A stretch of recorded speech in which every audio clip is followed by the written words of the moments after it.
Outdoor activities in Massachusetts are, a huge part of our life, and fishing, particularly marine fishing, is one of the more important activities in the state. We've done studies that say, why do you fish? Thinking the answer was to catch fish. And in fact, the answer is not to catch fish. It's go out, have a great time with your family, get out, enjoy nature.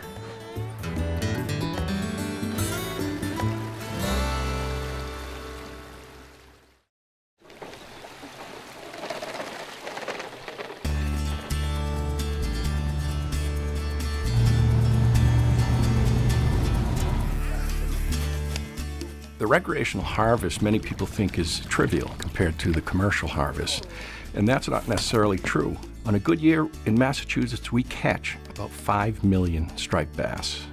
So we throw back almost all of those. We only keep 250, 300,000 striped bass, take them home for dinner. We apply a release mortality rate of 9%, and that's because it got hooked in a bad spot, it got disease later on from being dragged on the sand, stress of being caught. That's 450,000 fish that die after you release them. So how do we minimize it? Things like circle hooks as opposed to J hooks. When you're catching a big bass or big fish, support its stomach. Don't lie it on the deck, don't lie it on the sand.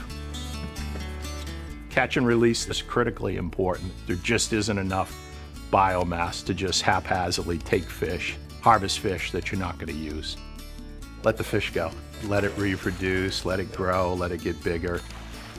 I really do think most people in America are behind that. It just makes the battle easier when everybody's pulling in the same direction.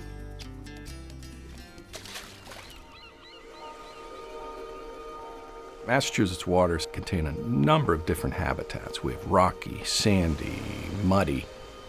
One of our more critical habitats is eelgrass, dense beds that hold just a diversity of small fishes and invertebrates. And one of our programs is designed to replant and monitor these beds.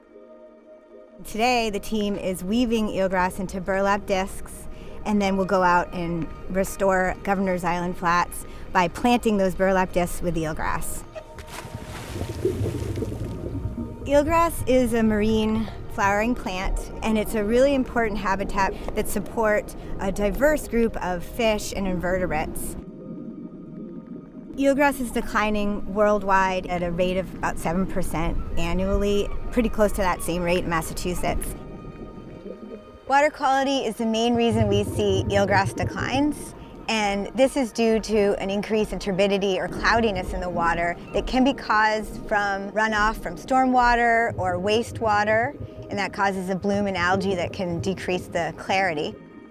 Water quality is not declining everywhere. In fact, in Boston Harbor, it's improving, enabling the Division of Marine Fisheries to work towards restoring the meadows that used to be here. Our restoration goal is really to get back to a level that will maintain the marine fisheries that are important to recreational and commercial fishing. Recreational anglers and boaters have a really important role because you're the stewards of this fisheries habitat. When you're out fishing or out on your boat, just be aware of what sensitive habitats are underneath your boat.